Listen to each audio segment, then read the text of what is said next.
Dengan adanya sedekah itu adalah bentuk pemihakan Islam kepada orang-orang lemah, ya. Makanya sedekah itu tidak boleh diberikan kepada orang kaya, nggak boleh, ya.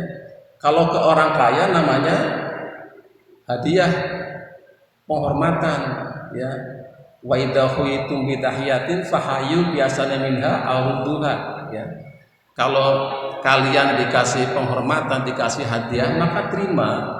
Suatu saat kita kembalikan yang lebih baik dari itu atau yang setimpal, itu ayatnya begitu, ya.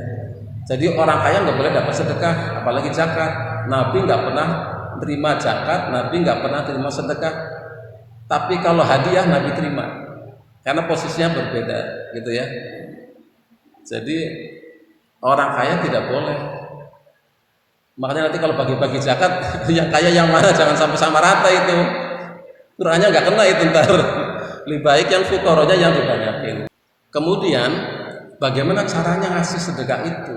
Intubtu sedekati fani imahi wa intufuha wa tutuha lil fuqara'i, gitu ya. Jadi kalau kita memberikan sedekah kita terang-terangan itu bagus, nggak apa-apa. Terang-terangan, yang orang bilang ria nggak apa-apa. Tapi kalau disembunyikan dan dikasih kepada fuqara, orang yang miras tadi, itu lebih baik, ya. Jadi terang-terangan diumumkan nggak apa-apa, ya.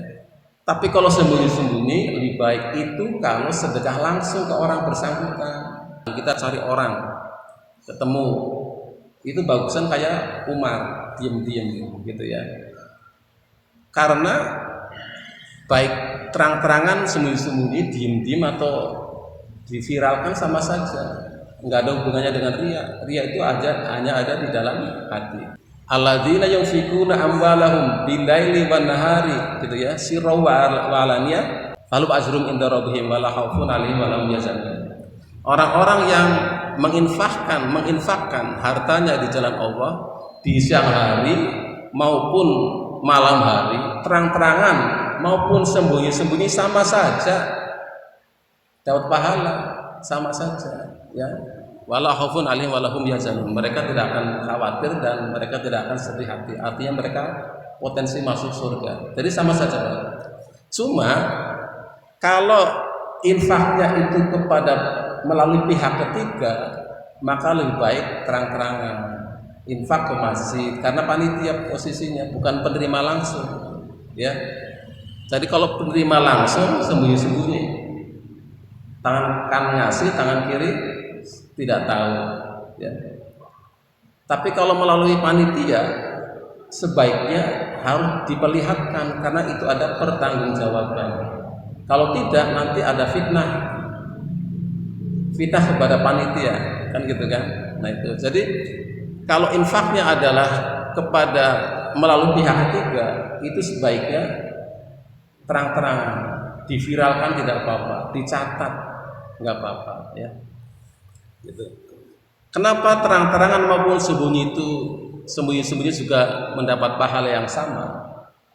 Karena nanti khawatirnya orang takut untuk menzahirkan kebaikan.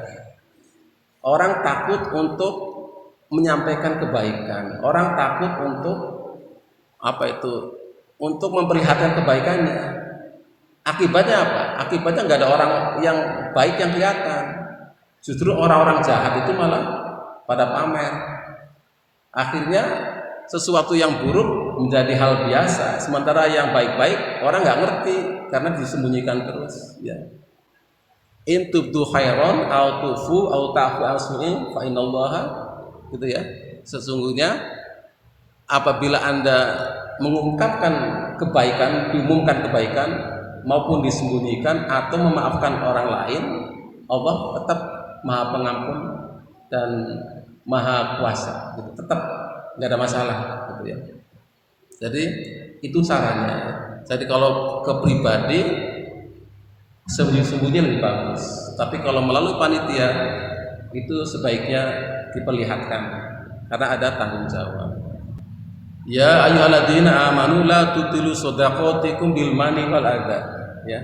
Hai orang-orang yang beriman, janganlah engkau membatalkan atau menghancurkan pahala sedekahmu karena umpatan dan cacian. Gitu ya. Umpamanya kita sedekah tapi sambil ngomongin nggak enak gitu ya, menyakitkan bagi si penerima. Kadang-kadang kita ngumpulin fakir miskin, dikumpulin di masjid lagi, dikumpulin di masjid, sebutin namanya gitu ya. Kelihatannya siar bagus, tapi kadang-kadang hatinya si penerima nggak nyaman gitu kan.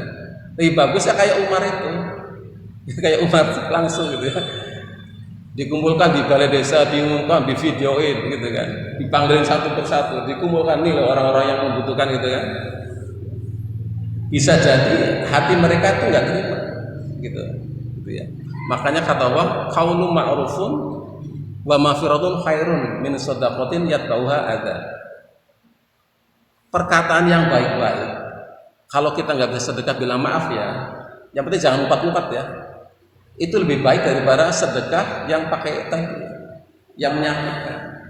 Dengan kata-kata yang santun saja, maaf belum ada rezeki jadi belum bisa infak, maaf ya nggak bisa ngasih gitu ya, kepada orang yang minta tadi jalannya, itu lebih baik daripada orang ngasih tapi nih kemarin kamu kesini, sekarang kesini lagi, ini kerjaan kamu kayak gini ya, itu udah batal, itu hilang ininya pahalanya. Jadi lebih baik perkataan baiknya lebih baik daripada sedekah tadi ya. Sedekah itu bukan sekedar pemihakan saja, bukan, tapi Allah jadikan sedekah itu sebagai senjata untuk melawan riba ya. Sedekah itu senjata untuk melawan riba. Yamhaqullahu riba wa yurbis shadaqah wallahu la yuhibbu kulla kafarin athim. Allah itu memusnahkan riba dan maunya menyuburkan sedekah. Allah nggak suka orang-orang yang kafir, yang ingkar dan penuh dengan gelimang dosa tadi ya. Jadi sedekah itu sistem ekonomi Islam ya. Sedekah. Sedangkan riba itu kapitalis, perekonomian kapitalis yang orang-orang kaya itu menumpuk harta itu dihasilkan dari riba, dari kelipatan-kelipatan tadi, dari berbunga terus gitu. Makanya harus subur itu sedekah itu. Kita jangan berharap masyarakat kita lepas dari riba kalau sedekah itu tidak menjamu. Karena memang senjata untuk melawan riba itu kata Al-Quran itu adalah sedekah. Coba kalau kita tanya kepada orang yang pinjam kredit keliling ya, gitu ya. Tanya, kenapa kamu pinjam di situ? Habis pinjam ke siapa lagi? Pinjam ke orang lain gak dikasih kok. Padahal meminjami adalah sedekah. Meminjamkan uang kepada orang itu sedekah itu. Meskipun nanti akan kembali kan, pokoknya itu sedekah. Jadi jangan salahkan dia yang ngambil riba. Lah kitanya yang baik-baik, yang mampu nggak mau sedekah, nggak mau bantu, gitu loh. Gitu kan? Coba kalau kita perhatikan begitu kan, karena mereka kepepet. Saya nggak mengatakan bunga bank riba ya, nggak mengatakan itu ya, nggak. Nanti karena ada perdebatan lain ya, beda. Tapi saya ingin katakan ini, di zaman jahiliyah itu, saya bacakan Qurannya ya. Ya ayyuhalladzina amanu la taqulu riba ad'afan katsiran. Hai orang-orang yang beriman, janganlah kamu memakan riba dengan berlipat ganda. Gitu ya. Itu ayatnya gitu. Jangan memakan riba dengan berlipat ganda. Ini maksudnya gini. Dulu zaman jahiliyah itu kalau ngutangin uang, bawanya uang ya.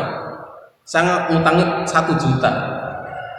Jatuh temponya tahun depan harus nyaur 1 juta. Ya. Kemudian kalau nggak bisa nyaur menjadi 2 juta, gitu ya. Kemudian diundur lagi sampai tahun ketiga menjadi 3 juta, tahun keempat 4 juta terus. Itu yang berlipat ganda, itu yang dilarang. Itu ayatnya begitu. Itu nggak boleh. Ya makanya kalau yang nggak berlipat ganda, makanya saya nggak berani bilang itu haram ya, enggak. Ada di Mesir tuh ada yang bilang enggak haram. Itu. Jadi artinya apa? Yang bunga berbunga itu jelas riba. Itu yang